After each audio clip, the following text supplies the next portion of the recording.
కుట్రలను కుతంత్రాలను తిప్పికొట్టడానికి కూడా మీ సహకారం ఉండాలి. ఈరోజు వెనకంగా అక్కడంగా ఇక్కడంగా ఇద్దరు పొద్దుటిపూట ఒకటి మాట్లాడుతారు, చీకటి ఇంకోటి మాట్లాడుకుంటారు. వాళ్ళిద్దరి మధ్యలో ఉన్న సమన్వయం మీకు అర్థమయ్యే ఉంటుంది. 7 సీట్లు కేసీఆర్కు, 10 సీట్లు బీజేపీకి అని మాట్లాడుకొని ఏదైతే ఎన్నికలకు రాబోతుందో, రాబోయే పార్లమెంట్ ఎన్నికలలో వీళ్ళిద్దరి చీకటి ఒప్పందాన్ని కూడా తిప్పికొట్టే బాధ్యత మీడియా మిత్రుల మీద ఉన్నది. తప్పకుండా ఈ ప్రభుత్వం మీది మీ సమస్యలను కూడా పరిష్కరిస్తామని చెప్పి మీడియా మిత్రులకు తెలియజేస్తూ సెలవు తీసుకుంటున్నాం.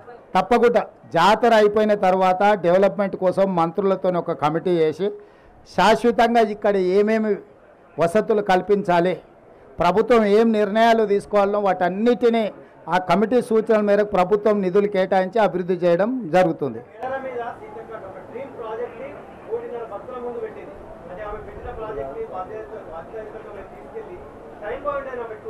డెఫినెట్గా మంత్రులతో ఒక కమిటీ ఏర్పాటు చేసి సీతక్క ఆలోచనలు, భక్తుల ఆలోచనలు, ఇంకా నిపుణుల ఆలోచనలను కూడా పరిగణలోకి తీసుకొని గిరిజన సంఘాలు, ఆదివాసీ సంఘాలు కూడా వాళ్ళకు కొన్ని ఇక్కడ ఏది పడితే అది అభివృద్ధి చేయడానికి వాళ్ళ సాంప్రదాయం ప్రకారమే మనం ఇక్కడ అభివృద్ధి కార్యక్రమాలు చేపట్టాలి. వాళ్ళ సాంప్రదాయానికి భంగం కలిగే విధంగా మనం అభివృద్ధి చేయడానికి వీల్లేదు. ఆ సాంప్రదాయాలను దృష్టిలో పెట్టుకొని తప్పకుండా వాళ్ళకు కావలసినట్టుగా శాశ్వతమైన అభివృద్ధిని చేసే బాధ్యత మా ప్రభుత్వం తీసుకుంటుంది.